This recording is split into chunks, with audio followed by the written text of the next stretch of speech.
పేరూరు పంచాయతీలో శ్రీకృష్ణ ద్రౌపది ధర్మరాజుల స్వామివారి మహాభారత ఉత్సవాలు అంగరంగ వైభవంగా జరుగుతున్నాయి.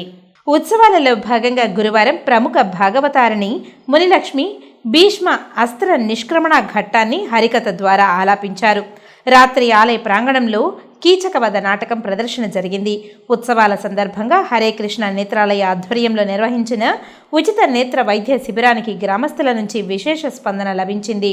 నేత్రాలయంకు చెందిన వైద్య బృందం డాక్టర్ సిద్ధారెడ్డి, డాక్టర్ శంకరయ్య ఆధ్వర్యంలో 238 మంది ఉచిత కంటి పరీక్షలు నిర్వహించి మందులను పంపిణీ చేశారు. ఈ సందర్భంగా ఆలయ ధర్మకర్త చెవిరెడ్డి అరుణాచలరెడ్డి మాట్లాడుతూ 29వ మహాభారత ఉత్సవాలను భక్తులు, గ్రామస్తుల సహకారంతో వైభవంగా నిర్వహిస్తున్నట్లు తెలిపారు. ఉత్సవంలో భాగంగా ఈ నెల 28వ తేదీ దుర్యోధన వధ కార్యక్రమం ఉంటుందని అన్నారు. ఆ మేరకు దుర్యోధన ప్రతిమ తయారీ పనులను ఆయన పరిశీలించారు. ఈ కార్యక్రమంలో ఆలయ కమిటీ పెద్దలు మట్టా మోహన్, మునిసిద్ధారెడ్డి, మూలం సుదర్శన్ రెడ్డి, ముకుందరెడ్డి తదితరులు పాల్గొన్నారు. 29వ మహాభారత మహోత్సవం అంగరంగ వైభవంగా జరుగుతోంది.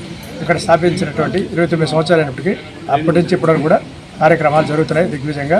జూలై నెల 10వ తేదీ నుంచి 28 వరకు 19 రోజులు మహాభారత కార్యక్రమాలు జరుగుతాయి. అదేవిధంగా వీధి నాటకాలు కూడా జరుగుతున్నాయి. తదుపరి ఈరోజు హరే కృష్ణ వాళ్ళ ఆధ్వర్యంలో ఉచిత కంటి ఆసుపత్రి పేదలకు నిర్వహించబడింది. అదేవిధంగా తర్వాత 28వ తేదీ దుర్యోధన వధ కార్యక్రమం, అదే అగ్నికొండ కార్యక్రమం జరుగుతాయి. కారణం భక్తులందరూ వచ్చి పాల్గొనవలసిన కోరుచు. గత 29 సంవత్సరాలుగా మహాభారతోత్సవం జరిపిస్తున్నాము. ఈ సంవత్సరం 29వ సంవత్సరం ఇది.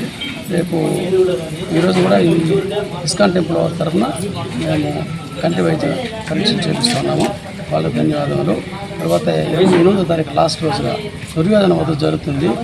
కాబట్టి భక్తాదులందరూ వచ్చేసి కార్యక్రమాన్ని చేపట్టి చేయవలసిందిగా కోరుచున్నాం.